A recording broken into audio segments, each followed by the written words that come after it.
누가복음 17장 5절부터 10절까지 읽겠습니다. 사도들이 주께 여짜오되 우리에게 믿음을 더하소서 하니 주께서 가라사대 너희에게 겨자씨 하늘 만한 믿음이 있었다면 이 뽕나무더러 뿌리가 뽑혀 바다에 심기우라 하였을 것이요 그것이 너희에게 순종하였으리라. 너희 중에 누게 밭을 갈거나 양을 치거나 하는 종이 있어 밭에서 돌아오면 저들어 곧 와 앉아서 먹으라 할 자가 있느냐. 도리어 저들어 내 먹을 것을 예비하고 띠를 띠고 나의 먹고 마시는 동안에 수종 들고 너는 그 후에 먹고 마시라 하지 않겠느냐. 명한 대로 하였다고 종에게 살해하겠느냐. 이와 같이 너희도 명령을 받은 것을 다 행한 후에 이르기를 우리는 무익한 종이라 우리 하여야 할 바를 할 일을 한 것뿐이라 할지니라. 주님께서 필시 예루살렘 도착을 앞두시고서 제자들에게 너희는 스스로 조심하라 17장 3절이죠. 하시면서 이 바리새인의 누룩을 단단히 경고하신 것 같습니다. 이 경고는 아마도 이 죽은 나사로를 살리신 직후에 하신 것 같은데 이 나사로 살리신 이 사건이 이 무리에게 얼마나 강한 인상을 주었는가. 요한복음 11장 11장에서 능히 짐작할 수가 있습니다. 많은 무리가 열절을 세러 예루살렘에 모여 들었던 터라 대제사장들과 공회는 무리의 마음이 죽은 자 살리신 예수께 향하는 것을 매우 경계하였습니다. 대제사장 가야바는 민중의 폭동을 염려하는 로마 나라가 침공하면 어떻게 할 거냐 하는 공회에게 예수 죽이는 비책을 제시하지요. 태고적 예언이 그리고 그 이어서 계속된 선자들의 예언들과 함께 이 태고적 예언이 이 바야흐로 실현되는 여인의 후손이 뱀의 머리를 치실 거라는 그 예언이 실현되는 그 순간이 점점 가까워집니다마는 사도들은 청명관이도 그런 청명관이가 없을 정도였습니다. 시대의 분별이 그들에게는 너무도 중요하였습니다. 시대를 제대로 분별할 길은 시대 정신에 젖는 데서 벗어나야 비로소 열리는 겁니다. 사도들이 조심해야 할 시대 정신이 바로 바리새인의 누룩인 겁니다. 스스로 어렵다 하며 사람 중에 높임받는 그 외식을 철저히 버려야만 베드로처럼 감히 주님의 십자가를 가로막는 교만과 미련에 떨어지지 아니하는 겁니다. 주님께서 17장 1절 2절 거기서 이 실족게 하는 죄를 지적하시는 것은 무엇보다 사도들이 누가 크냐며 다투는 현실과 붙어 있는 겁니다. 요한과 야고보처럼 인적 관계를 내세워 주님의 좌우편을 차지하려 하는 것은 다른 제자들을 능히 실족해 하는 겁니다.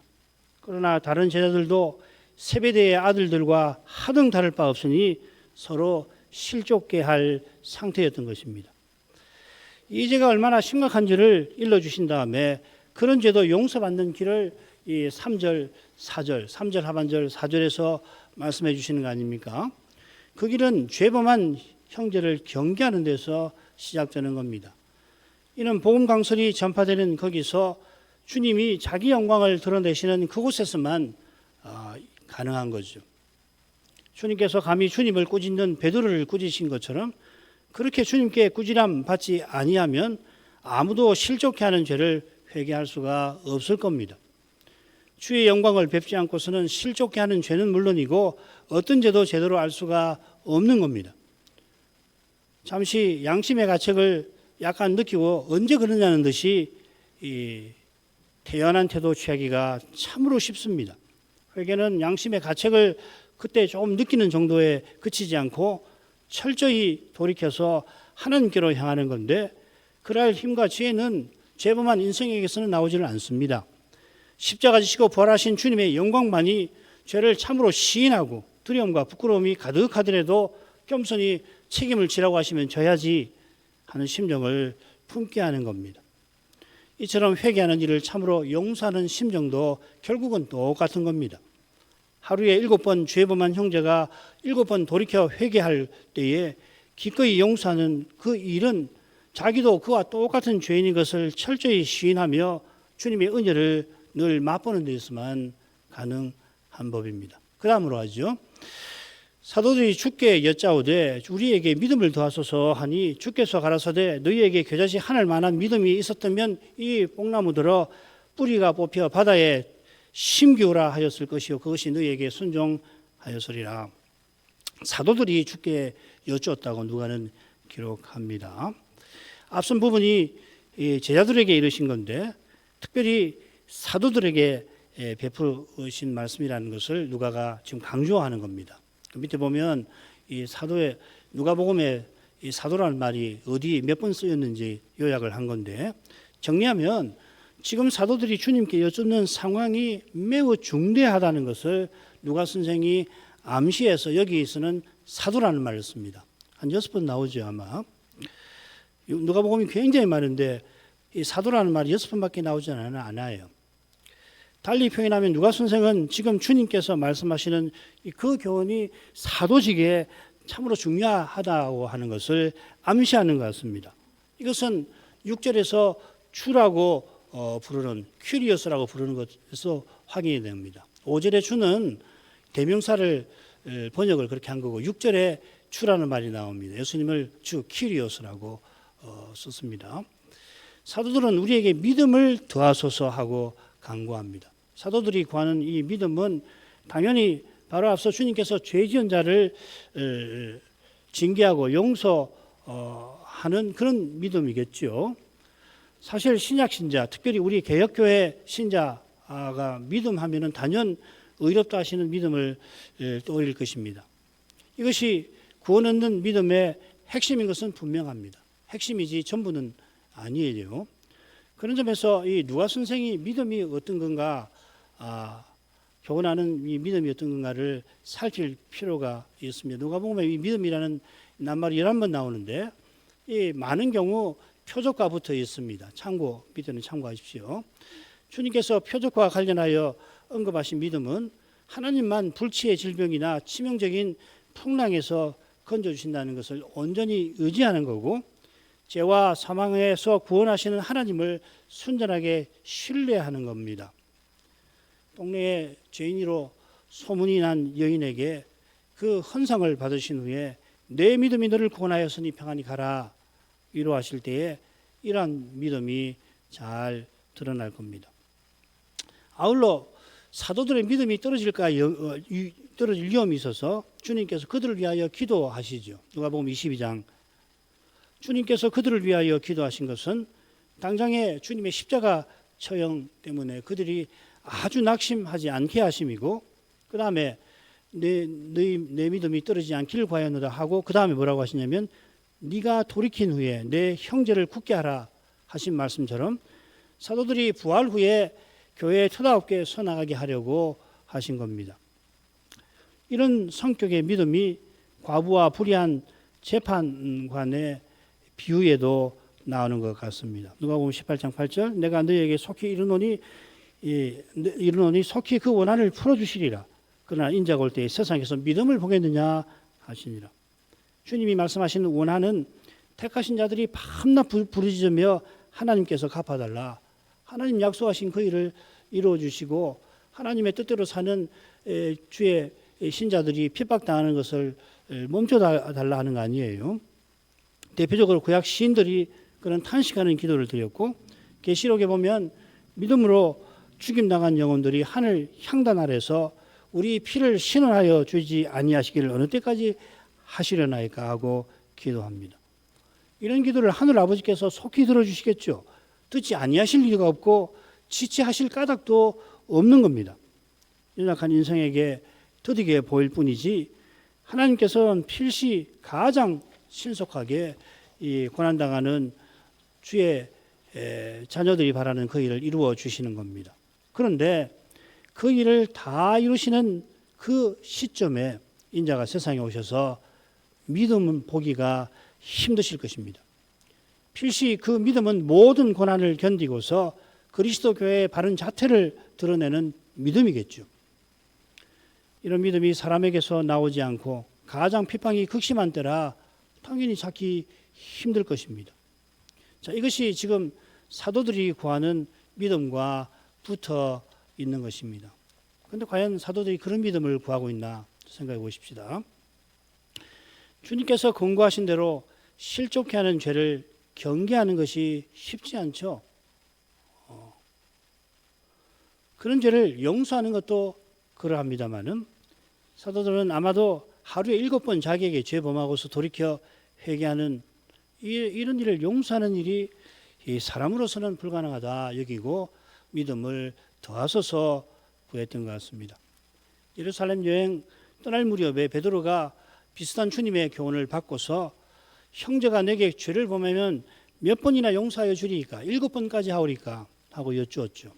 그때 주님께서는 아니 이런 번씩 7번이라도 용서하라 하시고 그렇게 용서해야 할 근거를 1만 달란트 비유를 통해서 교훈하셨습니다. 하루에 7번 용서하는 것이 이런 번씩 7번 용서하는 것 못지않게 힘들 겁니다. 그래서 제자들이 믿음을 더하소서 하고 간구한 겁니다. 그러나 실족해 하는 죄를 바로잡는 것은 하나님만 하시는 일이고 참된 회개도 성신님만 하게 하시는 겁니다. 이게 중요하죠. 믿음이 더해지면 자기가 할 수 있다는 거 할 수 있는 게 아니잖아요. 그처럼 주님께서 믿음을 더하소서 하는 제자들에게 오히려 겨자씨 하나일 만한 믿음을 오히려 언급하십니다. 믿음을 겨자씨 하나에 비기신 뜻이 깊어요. 첫째로는 겨자씨가 고대 이스라엘에서 모든 씨보다 작은 씨니까 주님께서 가장 작은 믿음을 말씀하시는 것도 같습니다. 둘째로 주님께서 굳이 겨자씨 하나에 그런 믿음을 비긴 것은 하나님 나라를 겨자씨 하나에 비긴 것과 무관치 않을 겁니다. 하나님 나라의 왕이신 예수님께서 세상에 오셨을 때 세상은 아무도 주님을 주목하지 않았습니다. 겨자씨 하나과 같으셨습니다. 인자는 머리 둘 것이 없이 사시다가 사람이 볼 때에 아무 힘 없이 십자가에 달리셨습니다. 겨자씨 하나 같으셨습니다. 이는 주님을 믿는 믿음의 길도 당연히 비슷한 성격을 갖는 거예요. 이런 면에서 겨자씨 하나일 만한 믿음보다는 겨자씨 하나일 같은 믿음이라 새기는 게 나을지도 모르겠다 생각이 듭니다. 제자들은 믿음이 더하여 하루 7번 내가 용서할 수 있기를 생각했지만 주님께서는 오히려 그들에게 주신 그 믿음이 떨어지지 아니하기를 바라시는 것도 같습니다. 바리새인의 누룩에서 벗어나지 않으면은 사도들이 자기에게 죄 짓는 형제를 경계하고 용서하기보다 오히려 서로 실족해 할 뿐입니다. 그들이 겨자씨 같은 믿음이 있다면 이 뽕나무들어 바다에 뿌리가 뽑혀 바다에 심기라 하였을 거라고 주님이 말씀하십니다. 한글 개역의 번역대로 하면 믿음이 있었다면 이렇게 말하였을 것이라. 지금 한글 개역은 이렇게 새기는데 그러면은 사도들에게 그런 믿음이 없어서 그런 일을 하지 못했다고 말씀하시는 것이 되겠죠. 만일 이런 믿음이 있었다면 이렇게 했을 텐데 없으니까 못했다 이렇게 읽히잖아요. 원문은 다르게 되겠습니다. 사도들이 믿음이 있다 이렇게 말씀하시고 그런 믿음이 있으면 이렇게 해야 할 거 아니냐. 그런데 사도들이 믿음이 있는데도 하지 못했다고 말씀을 하시는 것 같아요. 제가 원문을 읽을 때는 이렇게 읽힙니다. 그런 점에 비추어서 그러니까 믿음을 더하소서 했는데 믿음이 없다고 말씀하시는 격이 되잖아요. 그건 문맥에 잘 맞지 않습니다. 자, 그런 점에 비추어서 뽕나무에 관한 주님의 말씀을 당연히 살펴야겠죠. 믿음이 있다고 해서 만일 믿음이 있다고 해서 말 그대로 뽕나무가 있으니까 뽕나무들어 뿌리가 뽑혀서 바다에 심겨라 명령을 한다고 한다면 그거 참 이상한 일 아니에요. 주님 주신 그 믿음을 그런 데 쓰라고 주셨나 이 말이죠. 이런 명령은 주님께서 무화과나무를 저주하신 것과 맞먹는 이적을 행하는 것이 될 거예요. 우리 주님께서 무화과나무를 저주하실 때에 유일하게 저주하신 표적 아닙니까? 그만한 뜻이 있는데 거기에 맞먹는 이적을 행하라 하시는 것인데 주님께서 그런 저주의 표적을 행하신 데는 그렇게 할 만한 이유가 있잖아요. 예루살렘이 망할 거다 하는 거 아닙니까? 사도들이 그런 명령할 때도 그럴 만한 이유가 있어야 하는 거예요. 바울 사도가 에베소에서 놀라운 치유 사역을 행한 거 아시죠? 그런데 자기 눈병 스스로 고치지 않았습니다. 그 눈병 때문에 전도하는데 얼마나 힘이 들었으면 3번이나 이 사단의 사자를 내게서 떠나게 해 주십시오. 그랬지만 주님께서는 오히려 내 은혜가 네게 족하다 이렇게 하시지 않았어요? 지금 주님께서 사도들에게 그저 믿음이 있으니까 이적을 행하라 하시는 거예요. 그럴 리가 없잖아요. 그렇게 해석하면 안 됩니다. 이건 우선 이 뽕나무라고 새겼는데 이 낱말은 이집트나 소아시아산 무화과 나무입니다. 영어로 시카모어라고 번역했는데 이게 무화과 나무라고 해석을 해요. 근데 이제 나무 형태와 잎사귀는 뽕나무인데 이 과일이 무화과와 비슷합니다. 지금 주님께서 말씀하신 것과 비슷한 내용이 마태복음에 나오죠. 주님께서 무화과 나무를 저주하시니까 제자들이 아이고 주님께서 왜 이렇게 저주를 하시지? 한 번도 그런 적이 없거든요. 그러니까 너희가 믿음이 있고 의심치 않냐면 이 무화과 나무에게 된 이런 일만 할 뿐 아니라 이 산들어 들려 바다에 던지우라 하여도 될 것이다. 이 산은 당연히 성전산이고 바다에 던지우는 것은 성전이 이방인에게 짓밟히는 것을 가리키는 말씀이죠. 사도들이 믿음이 있으면 곧 성전이 무너지고 예루살렘이 멸망할 시대를 능히 분별할 것이고 그런 말씀을 전할 거라 이 말이죠. 바리새인들이 주님을 미워하고 시험하고 죽이려 하는 이것이 성전 파괴와 예루살렘 멸망을 가져오는 겁니다. 주님은 여러 번 경고하셨습니다. 마지막 화요일에도 또 경고하고 마태복음 23장에서 24장이 바로 그 내용 아니에요. 그러나 주님께서 십자가 지시기 직전까지 사도들은 예루살렘 성전의 아름다움을 말합니다. 화요일날 석양이 지고 그 석양빛에 그 아름다운 성전의 기둥을 가리키면서 주님께 말씀하시니까 주님께서 예루살렘 멸망을 이어서 말씀하시지 않습니까? 지금 뽕나무가 뿌리 뽑혀서 바다에 심기우는 일도 예루살렘 멸망에 관한 말씀인 거예요. 바다에 심긴다는 말은 열방이 흩어지는 겁니다. 그런 점에서 무화과 나무라 아니하고 뽕나무라, 뽕나무 같은 무화과라고 이야기하신 것은 이스라엘의 배도를 가리키신 것 같습니다. 배도한 이스라엘이 바다 곧 열방에 망하고 흩어질 것입니다. 사도들이 오순절 후에 그리스도의 복음을 전할 때 분명히 이런 일을 경고하죠. 바울 사도가 데살로니가 전서 2장 15, 16절에서 분명히 경고하잖아요. 하나님의 노하심이 끝까지 이르렀다. 이제 예루살렘은 망한다. 사도가 경고한 대로 주께서 노하시는 것이 마침내 예루살렘에 임하고 마는 겁니다. 그것이 너희에게 순종하였으리라, 이보다 순종할 것이라 이렇게 번역해야 되는데 그 뜻인 겁니다. 사도들이 전한 대로 이루어진다 이 말이죠. 주님께서 겨자씨 하늘 같은 믿음을 언급하신 의중을 다 헤아리기는 힘듭니다만은 믿음을 더하기를 구하는 제자들의 안이한 마음을 지적하시는 건 분명한 것 같습니다. 제자들이 하루 7번이라도 용서할 마음 갖는 것이야 잘하는 겁니다만은 이제 그들 앞에 들이닥친 현실에 비추어 그들의 믿음은 너무도 부족합니다. 믿음을 구하지만 더하기를 원하는 거기에 심각한 부족이 도사리고 있는 겁니다. 믿음이 우리의 소유물이 아니지 않습니까? 선물이지만 믿음이라고 하는 것은 하나님을 의지하는 거 아니에요. 그런데 내 믿음을 자랑한다는 것은 그건 자기를 높이는 거고 하나님을 의지하지 않는 거 아니에요. 자기 믿음을 자랑하는 것은 믿음의 본질에 역행하는 거 아닙니까? 지금 사도들이 믿음을 더하소서 할 때 그런 것이 보이고 왜 이런 말이 나오는가 하면 누가 크냐 하는 그 근본적인 교만에 있는 것입니다. 자, 이어 나오는 주님의 말씀에서 그 점을 좀 더 보십시다. 너희 중에 누구에 밭을 갈거나 양을 치거나 하는 종이 있어 밭에서 돌아오면 저더러 곧 와 앉아서 먹으라 할 자가 있느냐? 도리어 저더러 내 먹을 것을 예비하고 띠를 띠고 나의 먹고 마시는 동안에 수종 들고 너는 그 위에 먹고 마시라 하지 않겠느냐? 명한 대로 하였다가 종에게 살해하겠느냐. 이와 같이 너희도 명령 받은 것을 다 행한 후에 이르기를 우리는 무익한 종이라 우리 하여야 할 것을 한 것뿐이라 할지니라. 지난 시간 잠시 말씀드렸지요. 지금 주님께서 언급하시는 이 주인의 태도는 주님께서 주로서 취하시는 태도와 다르지 않습니까? 우리 주님께서 모든 주의 주이신데 자기 목숨을 대속물로 주실 만큼 우리를 섬기십니다. 인자는 섬김 받으러 하는 것이 아니라 섬기러 왔고 자기 목숨을 많은 사람을 위한 대속물로 준다 하지 않았습니까? 장차도 어린 양의 혼인잔치에서 내가 종들을 섬기겠다 하십니다. 누가복음 12장 37절 읽겠습니다. 주인이 와서 깨어있는 것을 보면 그 종들은 복이 있으리로다.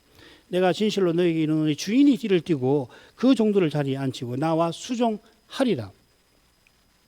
이런 주님께서 여기서는 마치 이 세상 주인을 언급하시는 것도 같습니다. 그런데 무릇 종의 태도가 어떤 것인지를 강조하시는 거죠. 그러니까 이 세상 주인을 말씀하시는 건가 하는 생각도 들 정도예요. 그런데 강조점 어디냐면 무릇 종은 어떤 태도를 취해야 되겠느냐 하시는 거예요. 주님께서 우리를 섬기시지만 그렇다고 우리가 주님에게 주인 된 건 결코 아니죠. 너희는 사랑에 핍박해 지지 말라. 그러니까 우리가 사랑하라고 하셨는데 이 말씀을 오해하고 나는 교회에서 사랑받을 자격이 있어. 이렇게 생각하기 쉽잖아요. 이게 문제 아니에요.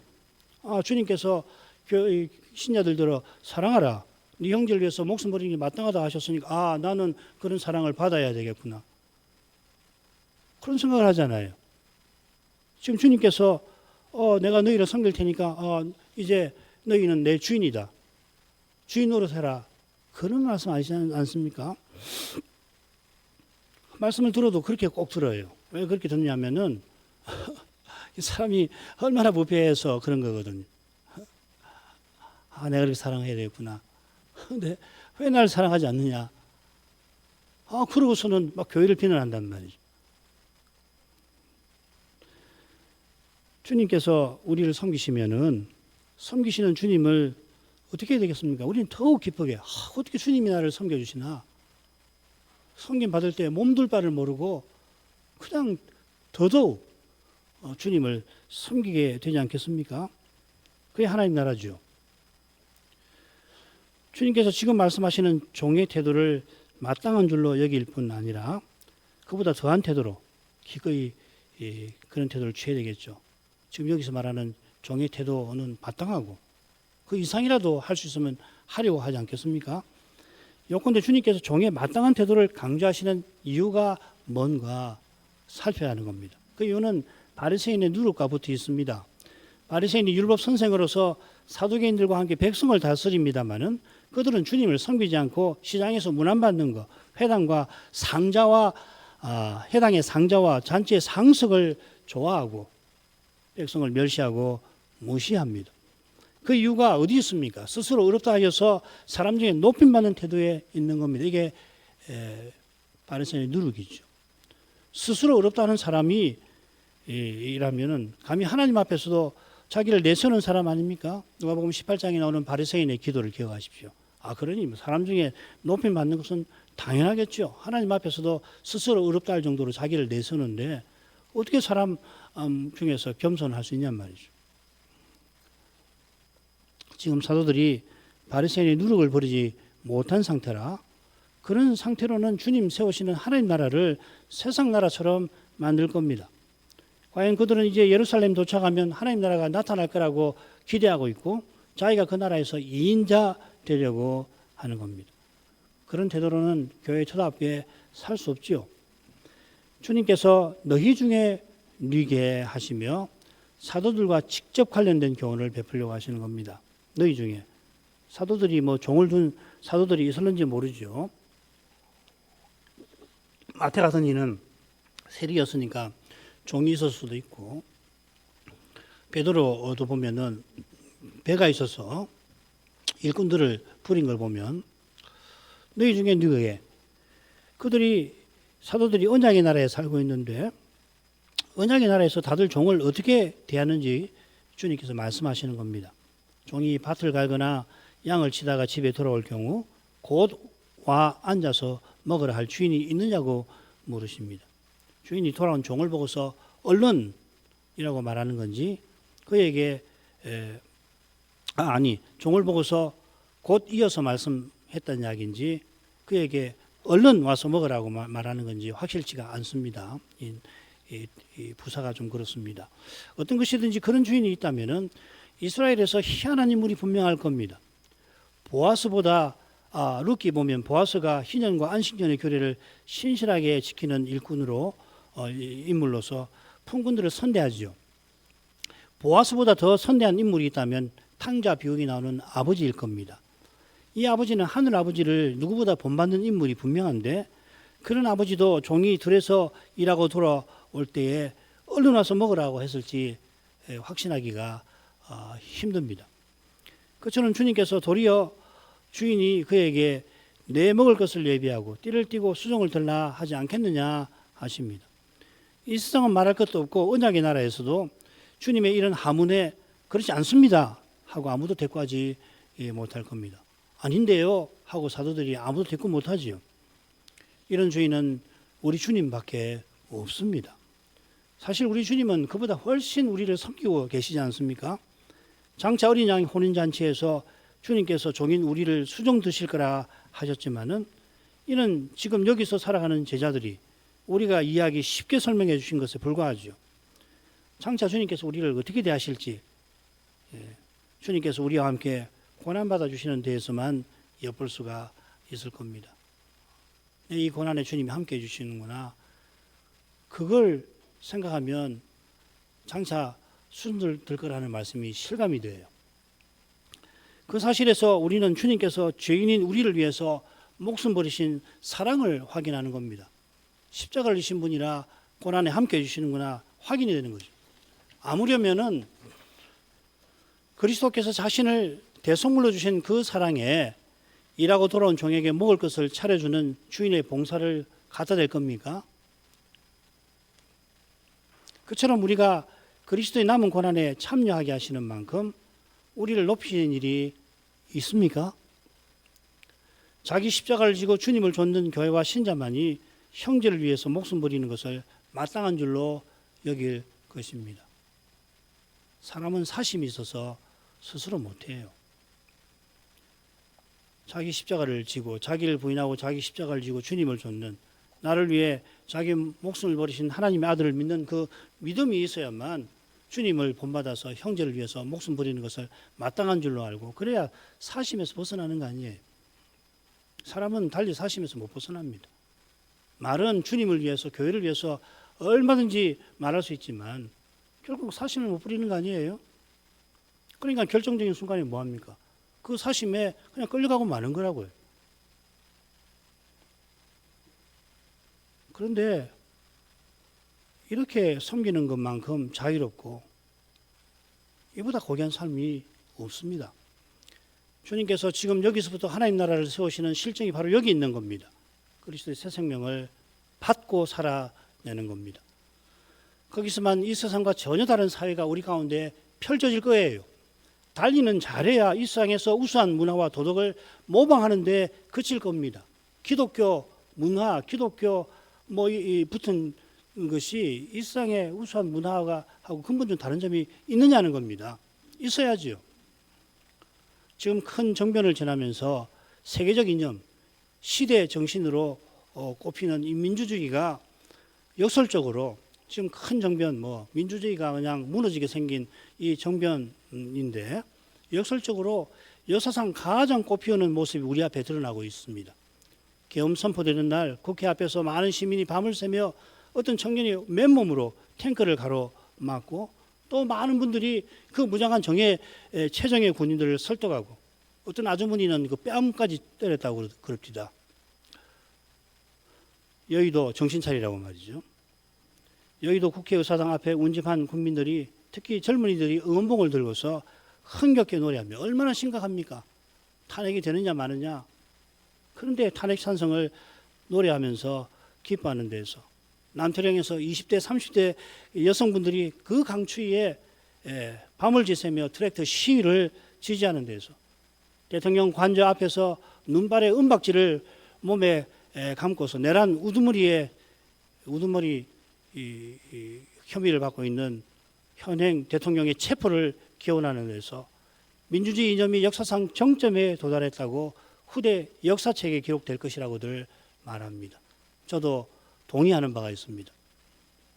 오늘날 기독교 교회가 이보다 나을 수 있습니까? 한국의 기독교 교회는 어떠합니까?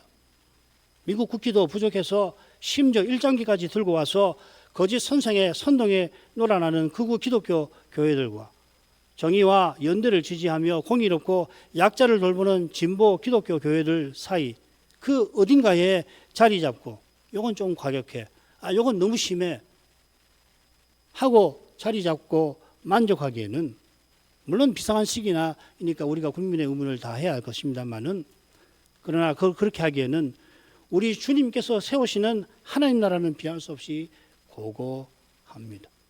너무도 고결해서 이 세상 어떤 고상한 이념도 수용은커녕 용납할 엄두도 내지 못할 만큼 용납하면 무너지거든요.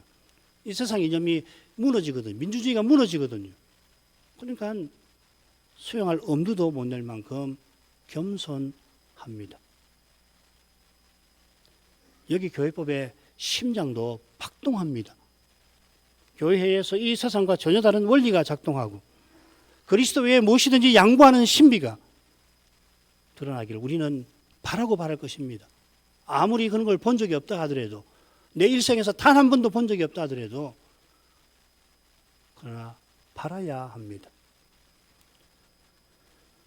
당장 내 눈앞에는 그런 신비가 보이지 않더라도 이 세상 어디선가 참으로 그리스도를 본받는 거기서는 그런 신비가 틀림없이 드러나고 있을 것을 믿을 것입니다. 틀림없이 드러나고 있을 거예요. 이 믿음이 인자가 다시 오실 때 찾으시는 그 믿음입니다.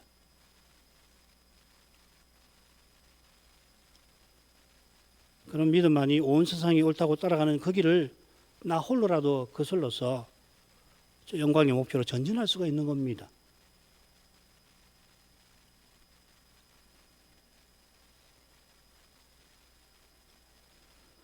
이어 주님께서 명한 대로 하였다고 종에게 살해하겠느냐 물으십니다. 우리가 주님을 본받아 섬길 때에 오히려 주님께 살해하지 않을 수 없게 되지요. 어떻게 나 같은 이 악한 죄인이 이렇게 주님을 섬길 수 있게 하십니까? 감사하고 감사합니다. 오직 주님의 은혜입니다. 그런데도 부패한 본성에서는 살해를 바라고 선행하려는 욕구가 샘솟는 탓에 주님께서 사도들에게 반문하시는 겁니다. 제자들이 바리새인의 누룩을 떨치지 못한 탓에 그 욕구를 주체하지 못하고서 십자가 지시로 가는 그 길에서 그 길을 떠나기 전에도 도착해서도 누가 크냐고 다툽니다. 주님의 비유에서 바리새인이 하나님께 감사하나이다 말은 그렇게 하지만 실제로는 하나님 내게 감사하셔야 되지 않습니까? 하고서 자기 의를 자랑하고 있지 않습니까? 제자들이 주님 보좌 좌우편에 앉고자 하는 것을 겨냥해서 주님은 살해를 그런 마음 버려라 하시는 겁니다. 주님께서 명령을 다 행한 후에 우리는 무익한 종이라 오히려 고백할 거라 하십니다. 종으로서 할 일을 행했는데도 종으로서 할 일을 행했으면 어떻게 무익하냐는 말이죠. 그런데 오히려 무익한 종이라는 심정과 태도를 가져야 한다. 명한 대로 다 행한 후에도 오히려 이런 심정을 가져야 한다는 거예요. 무익한 종이 신약 성경에 이곳과 다른 한 곳에 나옵니다. 달란트 비유에 보면은 한 달란트 받은 자에게 주인이 뭐라고 하냐면 이 무익한 종을 바깥 얻은데 내가 쫓으라 명하시는데 거기 한 번 더 나옵니다. 사도들이 할 일을 다한 후에도 스스로는 이처럼 심판받아 마땅한 자라는 것을 잊지 말아라 하시는 거였죠. 바울 사도가 그런 태도를 취하였습니다. 성경을 읽지 않겠습니다. 바울이 모든 사도보다 더 많이 수고했지만 전에 교회를 핍박한 일을 들면서 지금 사도라 칭함받기 감당치 못할 자라 고백합니다. 지금 죄인이라고 고백하는 거예요. 어떤 사도보다 널리 복음을 전하고 많은 교회를 세웠더라도 그 일을 이룬 것은 내가 아니에요. 그럼 뭐 헛개비가 했다는 이야기입니까? 그런 말 아니죠. 오직 나와 함께 하신 하나님의 은혜라. 내가 있죠. 그러나 내가 믿고 의지하는 그리스도께서 성신으로 내 안에 사셔서 나를 통해서 이런 일을 행하셨다 하는 거 아니에요. 갈라디아서 2장 20절이 바로 그 말씀이죠. 내가 그리스도와 함께 십자가에 못 박혔나니 그런 적 이제는 내가 산 것이 아니요 오직 내 안에 그리스도가 사신 것이라. 이제 내가 이 육신 가운데 사는 것은 나를 사랑하사 나를 위하여 자기 몸을 버리신 하나님의 아들을 믿는 믿음으로 사는 거다. 그 말이 이 말이라고요. 자기는 온데간데 없어지는 거죠. 날마다 자기를 부인하던 그가 이 서신을 구술하던 순간에도 역시 자기를 부인하면서 구술하는 거죠. 나는 없다. 아무것도 아니다.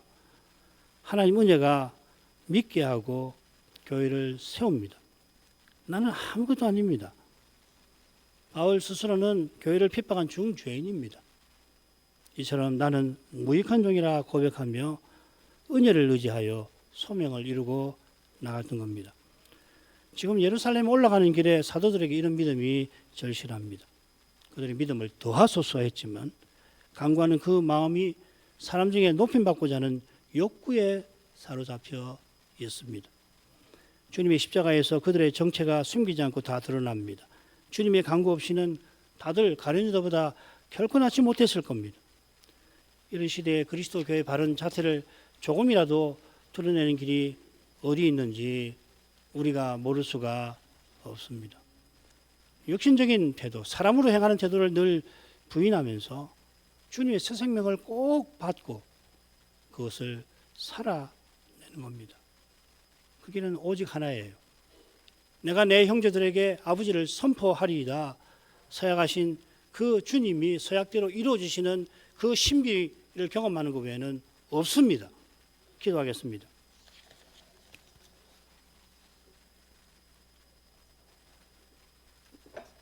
거룩하신 아버지, 예수께서 십자가로 나아가시는 길에 사도들이 시대를 분별하고 거룩한 사명을 행하며 살아가도록 그들에게 스스로 조심하라고 경계하시고, 그런 다음 그들이 주의 종답게 취해야 할 태도가 무엇인지를 오늘 일러 주신 것을 살폈습니다.